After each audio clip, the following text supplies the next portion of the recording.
손흥민이 틀렸고 포스테코글루가 옳았다. 세트피스보다 심각한 토트넘의 문제. 토트넘의 수비적인 문제는 세트피스에만 있는 게 아니었다는 게 증명됐던 리버풀전이었다. 최근 토트넘을 둘러싼 가장 큰 주제는 세트피스 수비, 특히 코너킥에서의 실점 문제였다. 토트넘의 실점 패턴을 분석해보면 공통적으로 지적받는 사안이 코너킥 수비였다. 실제로 토트넘은 잉글랜드 프리미어리그에서 코너킥으로 실점을 많이 내주는 편이었다. 실제 실점 기록이 아닌 실점 가능성을 분석하는 통계로 본다면 EPL에서 최하위권 수준이었다.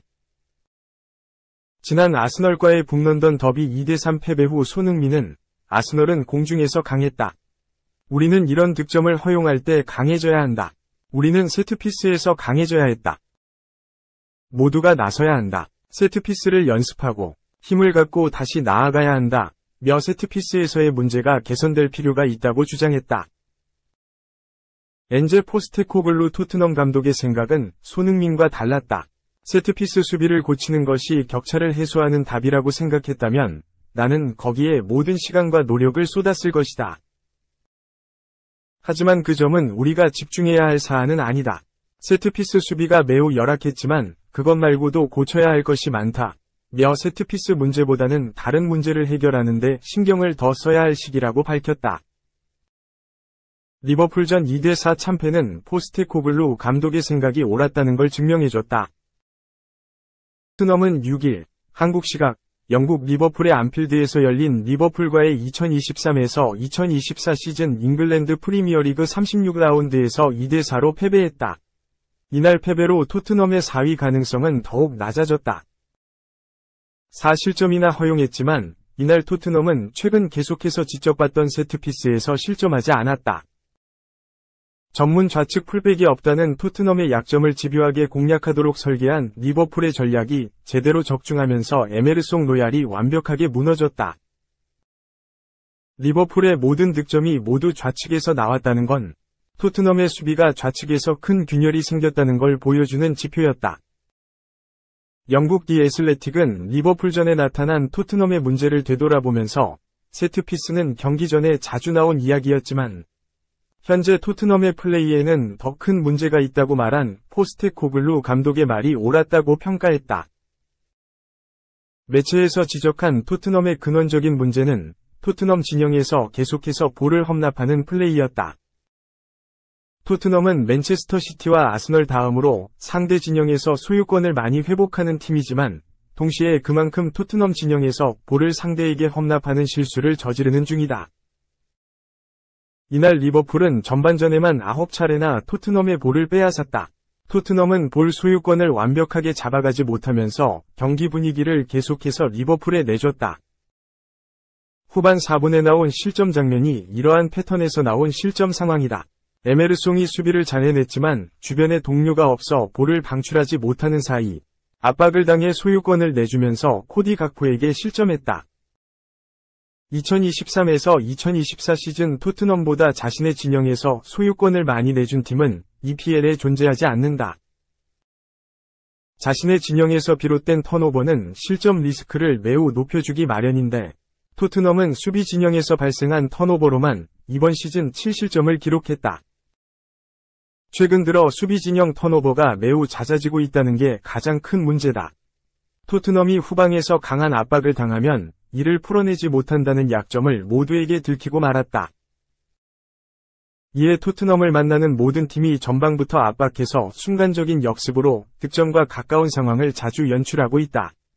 뉴캐슬, 첼시, 리버풀 모두 비슷한 접근법으로 토트넘을 괴롭히면서 승리를 챙겼다. 포스테코글루 감독 관점에서 보면 경기장에서 몇 번 일어나지 않는 코너킥 수비보다는 토트넘의 공격 전술의 기반이 되는 빌드업 작업에서의 문제가 더욱 신경 쓰일 것이다. 후방에서 압박을 풀어내지 못하면 결국 공수 양면에서 문제가 생기기 때문이다. 최근 손흥민이 전방에서 고립돼 공을 제대로 받지 못하는 것도 빌드업 문제에서 야기된 현상이라고 볼 수 있다. 2. 피해 호소인 비니시우스. 또다시 비매너 플레이했다. 평생 미움받을 것. 비니시우스 주니오르가 또다시 비매너 플레이로 팬들의 몰매를 막고 있다. 영국 트리뷴화는 11일 이하 한국 시간 레알 마드리드와 바이에른 뮌헨의 경기에서 비니시우스가 비니시우스답게 행동하는 모습이 포착됐다 라고 전했다. 레알은 9일 오전 4시 스페인 마드리드에 위치한 산티아고 베르나베우에서 열린 2023에서 24시즌 유럽축구연맹 챔피언스리그 4강 2차전에서 뮌헨에 2-1로 승리했다. 이로써 레알은 2차전 통합 스코어 4-3으로 결승 진출에 성공. 도르트문트와 비기어를 두고 경쟁한다. 1차전에서 2-2 스코어로 승부를 가리지 못한 양팀. 결승을 목전에 두고 있는 만큼 최정예 멤버를 총동원했다. 레알은 선봉장 비니시우스 주니오르를 필두로 주드 벨링엄, 호드리구 내세웠고 뮌헨 역시 해리 케인, 자말 무시알라, 르로이 사네 등을 출격시키며 응수했다. 팽팽하게 흐르던 경기, 균형을 깬 건 뮌헨이었다. 후반 23분, 역습 상황에서 공을 잡은 알폰소 데이비스가 안쪽으로 접고 들어와 오른발 가마차기 슈팅으로 골망을 갈랐다. 데이비스의 득점으로 뮌헨은 통합 스코어 3-2로 우위를 점했다. 그러나 마누엘 노이어 골키퍼의 치명적인 실수로 분위기를 가져오는데 성공한 레알이었다. 후반 43분, 좌측면에서 비니시우스가 날린 오른발 슈팅을 노이어가 제대로 처리하지 못했고 쇄도하던 호셀루가 이를 밀어넣으며 1-1 스코어를 만들었다. 그리고 약 3분 뒤, 박스 안에서 공을 잡은 안토니오 리디거가 골문 앞에 호셀루에게 크로스를 올렸고 골망을 흔들며 역전에 성공했다. 그렇게 경기는 1-2 레알의 승리로 종료됐다.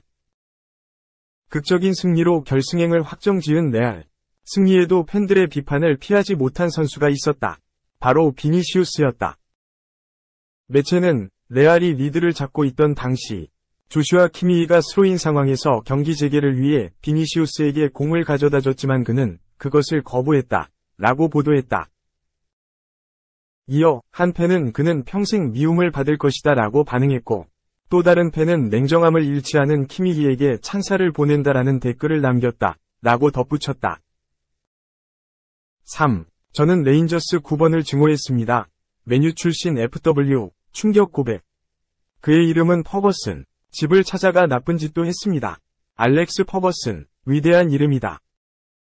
잉글랜드 프리미어리그 최고 명가 맨체스터 유나이티드의 가장 전설적인 인물이다. 그저 그런 팀이었던 맨유를 영국 최강의 팀으로, 또 유럽 최고의 팀으로 변모시킨 영웅이었다. 그런데 이런 퍼거슨을 증오했던 인물이 있었다. 놀랍게도 그는 맨유 출신 공격수다. 앨런 브라질이다. 그런데 브라질은 맨유 출신이기는 하지만 맨유에서 퍼거슨 감독을 만난 적은 없다. 그는 1984년부터 1986년까지 맨유에서 뛰었고 브라질이 떠난 다음 시즌 퍼거슨 감독이 맨유 감독으로 부임했다. 그렇다면 그는 왜 퍼거슨 감독을 증오한 것일까?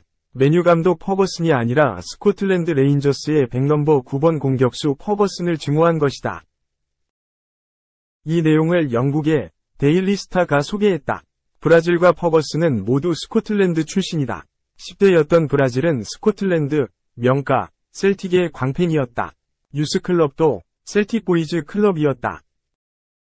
셀틱의 청춘을 바쳤던 브라질, 셀틱 최대 라이벌인 레인저스는 저주의 대상이었다.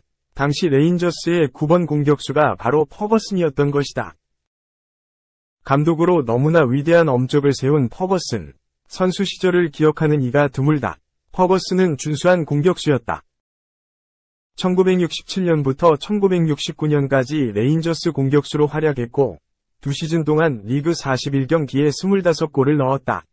전체 경기로 따지면 66경기에 나서 35골을 성공시킨 레인저스 간판 공격수였다. 브라질은 이런 퍼거슨이 너무나 미웠다. 그래서 10대로서 할 수 있는 나쁜 짓까지 했다. 브라질은 퍼거슨과 같은 동네에 살았다. 걸어서 갈 수 있을 정도의 거리. 브라질은 어린 시절 퍼거슨을 향한 적개심을 퍼거슨에게 직접 표현하지 못했고 퍼거슨의 집에 풀었다. 그에게 있어서는 반란과 같은 행동이었다. 지금 생각하면 창피한 일이었다.